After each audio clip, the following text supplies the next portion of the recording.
Bapak Ibu, saudara-saudari, anak-anak yang terkasih, kita bersyukur hari-hari ini situasi pandemi mulai mereda. Puji Tuhan bahwa angka-angka infeksi baru menurun, tingkat kesembuhan tinggi, dan kita merasakan bahwa situasi sudah mulai normal, hati mulai tenang karena pandemi yang melandai ini. Sekolah-sekolah mulai memikirkan dan merencanakan untuk membuka sekolah bagi pembelajaran secara tatap muka,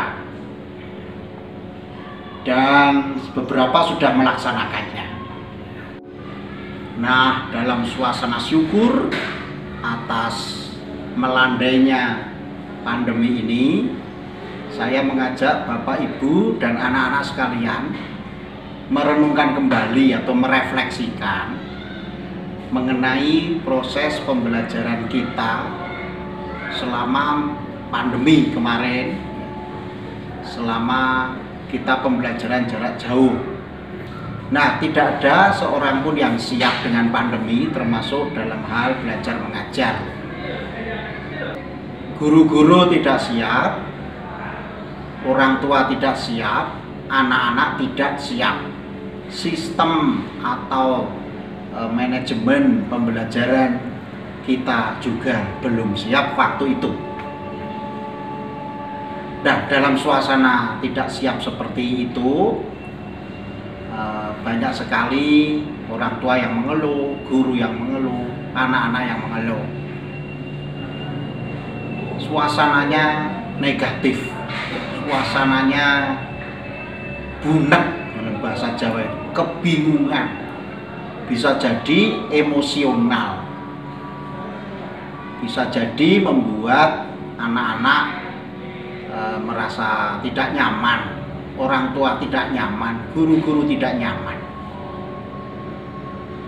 Guru yang biasanya mengajar di depan kelas bersama para murid sekarang harus jarak jauh, tidak siap, emosi.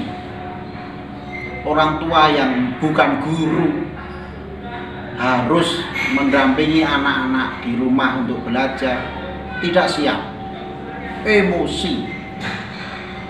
Anak-anak yang biasanya bisa bertemu dengan teman-temannya di sekolah, kini tidak lagi bertemu, emosi. Kini belajar bersama orang tua yang kalau ditanya pun sering tidak bisa, jadi emosi.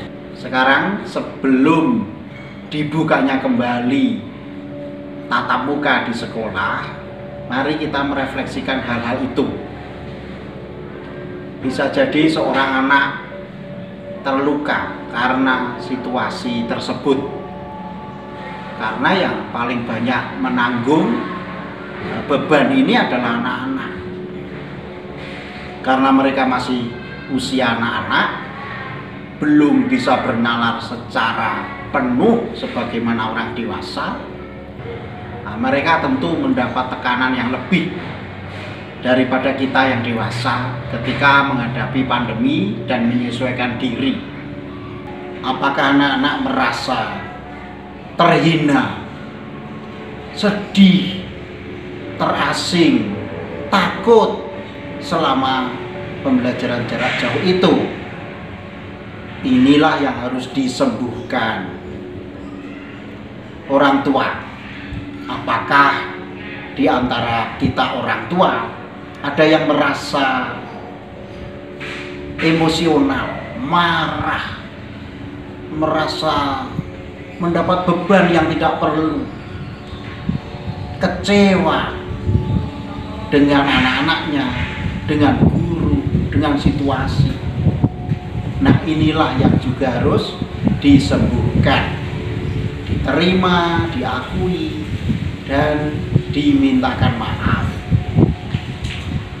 Untuk para guru, juga staf dan karyawan sekolah, Apakah ketika mengalami pembelajaran jarak jauh merasa kehilangan kemampuan, merasa terabaikan baik oleh negara, oleh yayasan, oleh orang tua, merasa sendirian, emosi, marah, merasa terluka karena harus belajar hal-hal baru yang secara cepat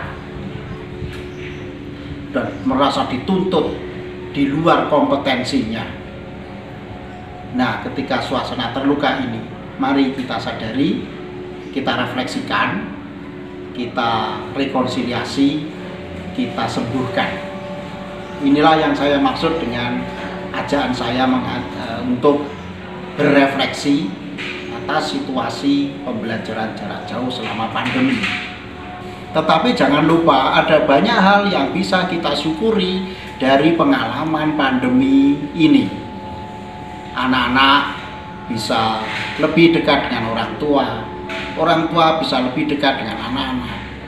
Belajar hal-hal baru, belajar menggunakan gadget secara bertanggung jawab, bisa membuat konten-konten yang bagus.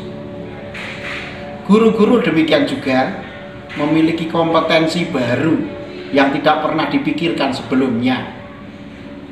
Bahkan bisa memandang masa depan dengan lebih optimis, lebih berpengharapan karena menyongsong zaman maju yang sudah kita siapkan justru karena pandemi.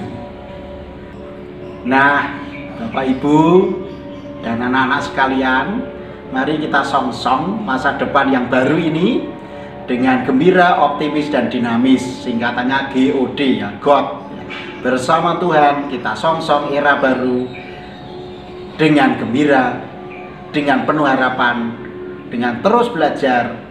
Tuhan menyertai. Berkah dalam